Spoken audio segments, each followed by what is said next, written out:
Sound speeds, and I'm talking to you boom operators. Have you ever been in a situation before where the pole has been extended up over your head or right here in front of you and you've needed to change sides? That would be from holding the pole this way to holding the pole this way.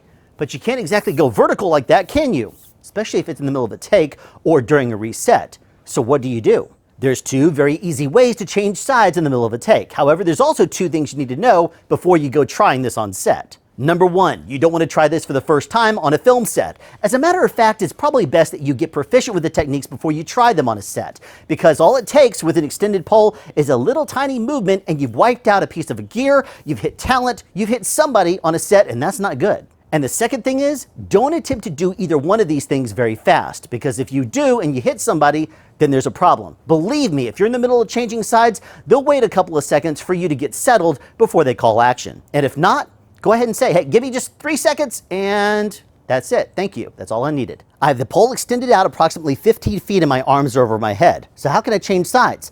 Very simply, actually. If I simply take this hand and slide it backwards, allowing the boom pole to rest on top of this elbow, now I've completely freed up this hand. If I reach over here, I can rotate sides. The important thing to note here is you want to keep your eye on the end of that boom pole, because if you don't, you could very easily swing it around, bop up and down, hit somebody, and you don't want to do that. So from this position right here, you want to make sure you're not going to drop the boom on anyone's head, obviously. But then from here, simply go rotate it back so that now it's resting on my front arm, reach around here, and change sides. It's as simple as that. Now the pole is resting in front of my face, but still extended out 15 feet. You see that?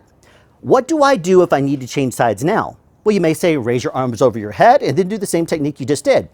You could, but let's just say that you can't, or you don't want to. There's another way.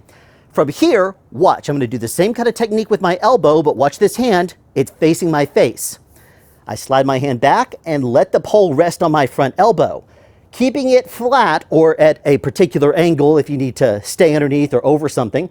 Watch this. I reach up and over my elbow, and now I'm keeping this completely flat. You don't want to go up or down with it. From here, keeping it and watching it the whole time to make sure you do not change position in it, you rotate around behind your head.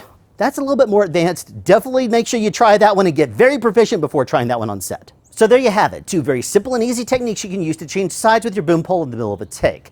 But I'll say it again, do not try either one of these techniques until you are very proficient in doing so when you're not on a film set.